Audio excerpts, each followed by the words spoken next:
Hi hello ನಮಸ್ಕಾರ welcome back to Nithyashree Gowda Kannada blogs. ನಾನು ಇವತ್ತಿನ ಈ ಬ್ಲಾಗಲ್ಲಿ ಪ್ರೋಟೀನ್ ಬಾರ್ನ ರೆಡಿ ಮಾಡೋಣ ಅಂದ್ಕೊಂಡಿದ್ದೀನಿ.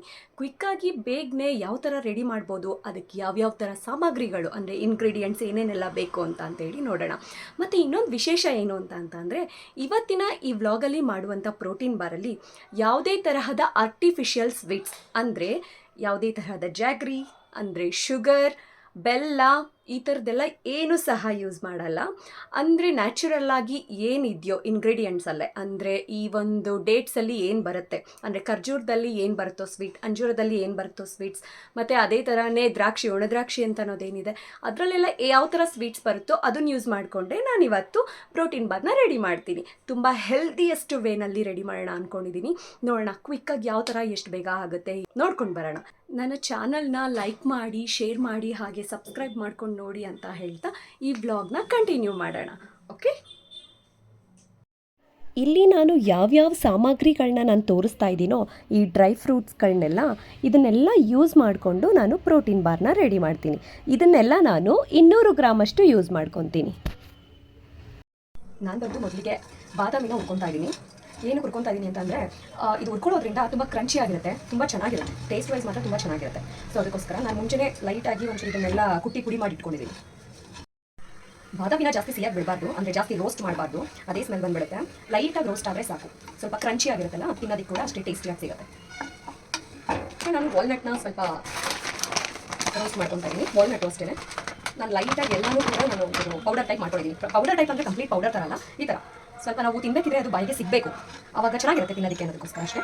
ಸೊ ವಾಲ್ನಟ್ ಕೂಡ ನಾನು ಸ್ವಲ್ಪ ಲೈಟಾಗಿ ರೋಸ್ಟ್ ಮಾಡ್ಕೊತೀನಿ. ನಂತರ ನಾನು ಗೋಡಂಬಿನ ಕೂಡ ಅದೇ ಥರನೇ ಲೈಟಾಗಿ ಸ್ವಲ್ಪ ಪೌಡರ್ ಟೈಪ್ ಮಾಡಿದ್ದೀನಿ. ಇದನ್ನು ಕೂಡ ಒಂಚೂರು ಲೈಟಾಗಿ ಹುರ್ಕೊಂಡ್ಬಿಡ್ತೀನಿ. ಸೊ ಇವಾಗ ನಾನು ಪಿಸ್ತಾ ಹಾಕೊತಾ ಇದ್ದೀನಿ. ನೀವಂತ ಮತ್ತು ಇದು ನೀವು ಪುಡಿ ಮಾಡಿಲ್ಲ ಅಂತ ಇದನ್ನು ಸ್ವಲ್ಪ ರೋಸ್ಟ್ ಮಾಡಿ ಆಮೇಲೆ ಪುಡಿ ಮಾಡ್ಕೊತೀನಿ. ಅಂದರೆ ಸನ್ಫ್ಲವರ್ ಸೀಡ್ಸ್ನ ನಾನು ಹಾಕೊತಾ ಇದ್ದೀನಿ. ಇದನ್ನು ಕೂಡ ಲೈಟಾಗಿ ಪೌಡರ್ ಟೈಪ್ ಮಾಡ್ಕೊಂಡಿದ್ದೀನಿ. ಬಂದು ಫ್ಲೆಕ್ಸ್ ಸೀಡ್ಸ್ ಅಂದರೆ ಅಕ್ಸೆ ಬೀಜ, ನಾನು ಇದನ್ನು ಹಾಕೊತಾ ಇದ್ದೀನಿ. ಇದನ್ನು ಸ್ವಲ್ಪ ಹುಡ್ಕೊತಾ ಇದ್ದೀನಿ, ಯಾಕೆಂದರೆ ಇದರಲ್ಲಿ ಹೆಲ್ತ್ ಬೆನಿಫಿಟ್ಸ್ ಬಂದು ತುಂಬಾ ಇದೆ. ಪ್ರೋಟೀನ್ ಇದೆ, ಒಮೆಗಾ 3 ಇದೆ, ಫೈಬರ್ ಇದೆ. ಸೊ ಅದಕ್ಕೋಸ್ಕರ ನಾನು ಇದನ್ನು ಕೂಡ ಹಾಕೊತೀನಿ. ಇದನ್ನು ಲೈಟಾಗಿ ಪೌಡರ್ ಮಾಡ್ತೀನಿ, ಜಾಸ್ತಿ ಇರಲ್ಲ. ಫ್ಲೆಕ್ಸ್ ಸೀಡ್ಸ್ ಅಂತ ಅನ್ನೋದು ನಮ್ಮ ಕೂದಲಿಗೆ ಮತ್ತು ನಮ್ಮ ಸ್ಕಿನ್ಗೆ ಎರಡೂ ಕೂಡ ತುಂಬಾ ಒಳ್ಳೆಯದು. ಇವಾಗ ಬಂದು ನಾನು ಪಂಪ್ಕಿನ್ ಸೀಡ್ಸ್ನ ನಾನು ಆ್ಯಡ್ ಮಾಡ್ಕೊತಾ ಇದ್ದೀನಿ. ಇದರಲ್ಲೂ ಕೂಡ ಪ್ರೋಟೀನ್ ರಿಚ್ ಇದೆ, ಹಾಗೆ ಒಮೆಗಾ 3 ಮತ್ತು ಫೈಬರ್ ಕೂಡ ಇದರಲ್ಲೂ ಇದೆ. ಇವಾಗ ಬಂದು ನಾನು ಎಳ್ಳು ಹಾಕ್ತಾ ಇದ್ದೀನಿ, ಬಿಳಿ ಎಳ್ಳು. ಇದನ್ನು ಕೂಡ ನಾನು ಲೈಟಾಗಿ ರೋಸ್ಟ್ ಮಾಡ್ಕೊತೀನಿ. ಇದನ್ನು ಕಂಪ್ಲೀಟಾಗಿ ಪುಡಿ ಮಾಡ್ಕೊತೀನಿ. ಮಖಾನ ಬೀಜ, ಮಖಾನ ಸೀಡ್ಸ್ ಇದು, ಅಂದರೆ ತಾವರೆ ಒಳ್ಳೆ ಬೀಜ ಅಂತ ಕರೀತಾರೆ. ಇದು ಅಷ್ಟೇ ಹೆಲ್ತ್ ಬೆನಿಫಿಟ್ಸ್ ಇದರಲ್ಲಿ ತುಂಬಾ ಇದೆ. ಈ ಮಕ್ಕಳಿಗೂ ಅಷ್ಟೇ ಶಾರ್ಟ್ ಬ್ರೇಕಲ್ಲೆಲ್ಲ ನೀವು ಇದನ್ನು ಹಾಕಿ ಕಳಿಸ್ಬೋದು. ಲೈಟಾಗಿ ರೋಸ್ಟ್ ಮಾಡಿ ಸ್ವಲ್ಪ ಉಪ್ಪು ಖಾರ ಹಾಕಿ ಕೊಟ್ಟರೆ ತುಂಬಾ ಚೆನ್ನಾಗಿರುತ್ತೆ. ಈ ಪಾಪ್ಕಾರ್ನ್ ಏನಿದೆ ಅದಕ್ಕಿಂತ ತುಂಬಾ ಚೆನ್ನಾಗಿರುತ್ತೆ ಇದು. ಸೊ ಇದನ್ನು ಕೂಡ ಅಷ್ಟೇ ನಾನು ಲೈಟಾಗಿ ಇದನ್ನೆಲ್ಲ ಚೆನ್ನಾಗಿ ರೋಸ್ಟ್ ಮಾಡಿಕೊಂಡು ನಂತರ ಇದನ್ನು ಕಂಪ್ಲೀಟಾಗಿ ಪೌಡರ್ ಮಾಡ್ಕೊತೀನಿ. ಮಿಕ್ಕಿದೆಲ್ಲ ಇಂಗ್ರೀಡಿಯೆಂಟ್ಸ್ ಏನಿದೆಯೋ ಅದನ್ನು ಸ್ವಲ್ಪ ನಾನು ತುಪ್ಪ ಹಾಕಿ ಇಟ್ಕೊತೀನಿ. ಇದು ಬಂದು ಊರಿಂದ ತಂದಿರುವಂಥ ತುಪ್ಪ, ಇದು ಪ್ಯೂರ್ ಗೀ. ಸೊ ಸಾಕು.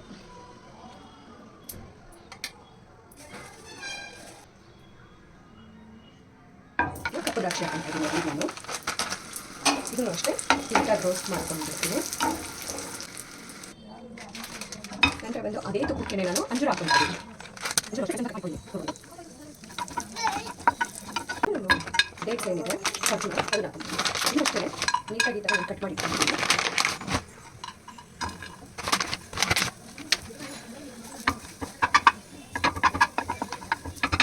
ಸೊ ನಾನು ನೆಕ್ಸ್ಟ್ ಬಂದು ಓಟ್ಸ್ ಹಾಕೊತಾ ಇದ್ದೀನಿ. ಇಷ್ಟು ಓಟ್ಸ್ ಹಾಕೊಂಡಿದ್ದೀನಿ. ನಾನು ಎಲ್ಲ ಡ್ರೈ ಫ್ರೂಟ್ಸ್ ಆಗಿರ್ಬೋದು ಪ್ರತಿಯೊಂದನ್ನು ನಾನು 200 ಗ್ರಾಮ್ ಅಳತೆನಲ್ಲಿ ತೊಗೊಂಡಿದ್ದೀನಿ. ಎಲ್ಲ 200 ಗ್ರಾಮ್ಸಲ್ಲೇ ಇದೆ. ಮೆಂತ್ಯನ ಬಂದು ನಾನು ಹುರಿದಿಟ್ಕೊಂಡಿದ್ದೆ. ಇವಾಗ ನಾನು ಅದನ್ನು ಕಂಪ್ಲೀಟಾಗಿ ಪೌಡರ್ ಮಾಡಾಕೊತೀನಿ. ಮೆಂತ್ಯ ಏನಕ್ಕೆ ಹಾಕ್ತಿದ್ದೀನಿ ಅಂತ ಅಂದರೆ ಡ್ರೈ ಫ್ರೂಟ್ಸ್ ಆಲ್ಮೋಸ್ಟ್ ಹೀಟ್ ಇರುತ್ತೆ. ಸೊ ಇದು ಬಂದು ಕೂಲ್ ಆಗಿರುತ್ತಲ್ವ, ಅಂದರೆ ಇದು ಕೋಲ್ಡ್ ಅಲ್ವಾ ಮೆಂತ್ಯ ಬಂದು. ಸೊ ನ್ಯೂಟ್ರಲ್ ಆಗಿರಲಿ, ಬ್ಯಾಲೆನ್ಸ್ಡ್ ಆಗಿರಲಿ ಅನ್ನೋದಕ್ಕೋಸ್ಕರ ನಾನು ಮೆಂತ್ಯನ ಹುರಿದು ಪುಡಿ ಮಾಡಿ ಹಾಕೊತೀನಿ. ಮೆಂತ್ಯ ಬಂದು ಫುಲ್ ಪೌಡರ್ ಆಗಿದೆ. ಪೌಡರ್ನ ಹಾಕೊಂಡ್ಬಿಡ್ತೀನಿ, ಆ್ಯಡ್ ಆನ್ ಮಾಡ್ಕೊತೀನಿ ಇದಕ್ಕೆ. ನಾನು ಇದೇ ಜಾರಿಗೆ ಅವಾಗಲೇ ಪಿಸ್ತಾನ ಹುರಿದಿಟ್ಕೊಂಡಿದ್ದೆ. ಲೈಟಾಗಿ ಇದನ್ನು ಪುಡಿ ಮಾಡ್ತೀನಿ, ಅಂದರೆ ಕ್ರಂಚ್ ಆಗಿರೋದಲ್ಲ ಸ್ವಲ್ಪ ಪುಡಿ ಮಾಡ್ಕೊತೀನಿ. ಜಾಸ್ತಿ ಏನು ಪೌಡರ್ ಮಾಡೋಣ. ಸೊ ಇವಾಗ ಬಂದು ಎಳ್ಳು ಕೂಡ ಹುರಿದಿಟ್ಕೊಂಡಿದ್ದೆ. ಇವಾಗ ನಾನು ಇದನ್ನು ಪೌಡರ್ ಮಾಡ್ಕೊತೀನಿ. ಇದನ್ನು ಅಷ್ಟೇ ಫುಲ್ ಕಂಪ್ಲೀಟಾಗಿ ಪೌಡರ್ ಮಾಡ್ಕೊತೀನಿ. ನೋಡ್ತಾ ಇರ್ಬೋದು ಇಟ್ಕೊಂಡಿರುವಂಥ ಈ ಫ್ಲಾಕ್ಸ್ ಸೀಡ್ಸ್ ಅಂದರೆ ಅಕ್ಸೆ ಬೀಜ ಏನಿದೆ ಇದನ್ನು ಕೂಡ ಪೌಡರ್ ಮಾಡ್ಕೊತೀನಿ. ನೋಡ್ತಾ ಇರ್ಬೋದು ಇದು ಬಂದು ಮಖಾನನ್ನು ಕೂಡ ನಾನು ಕಂಪ್ಲೀಟಾಗಿ ಪೌಡರ್ ಮಾಡಿಕೊಂಡು ಆ್ಯಡ್ ಆನ್ ಮಾಡ್ಕೊತೀನಿ. ಇವಾಗ ನಾನು ಎಲ್ಲನೂ ನೀಟಾಗಿ ಹುರಿದಿಟ್ಕೊಂಡಿದ್ದಂಥ ಈ ಡೇಟ್ಸ್ ಆಗಿರ್ಬೋದು, ದ್ರಾಕ್ಷಿ ಆಗಿರ್ಬೋದು, ತುಪ್ಪದಲ್ಲಿ ಹುರಿದಿಟ್ಕೊಂಡಿದ್ದು ಮತ್ತು ಅಂಜೂರ ಆಗಿರ್ಬೋದು, ಇದನ್ನೆಲ್ಲನೂ ಕೂಡ ಇನ್ನೊಂದ್ಸತಿ ನಾನು ಗ್ರೈಂಡ್ ಮಾಡ್ಕೊತೀನಿ. ಯಾಕೆಂದರೆ ಕಲಿಸ್ಕೊಳ್ಳೋದಕ್ಕೆ ಈಸಿ ಆಗಿರಲಿ ಅಂತ ಹೇಳ್ಬಿಟ್ಟು. ಹಾಯ್, ಬಾ ದಾಟ್ಕೊಂಡು ಬಾ, ಸೈಡಲ್ಲಿ ಬಾ,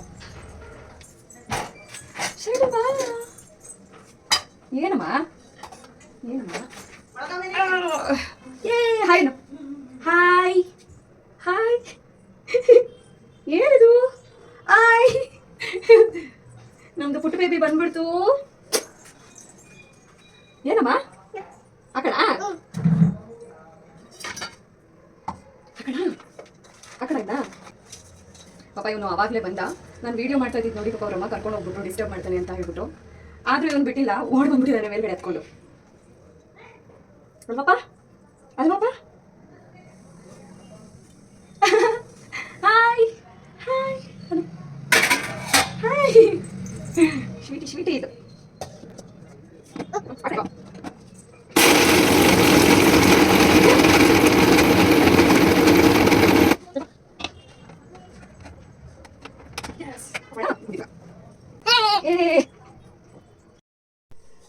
ನೋಡ್ತಾ ಇರ್ಬೋದು, ಎಲ್ಲ ಸೇರಿಸಿ ಇಷ್ಟಾಗಿದೆ.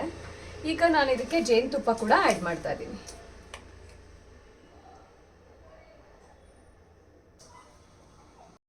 ನಾನು ಬಂದು ಲಡ್ಡು ಟೈಪ್ ಉಂಡೆ ಮಾಡ್ಕೊತಾ ಇದ್ದೀನಿ.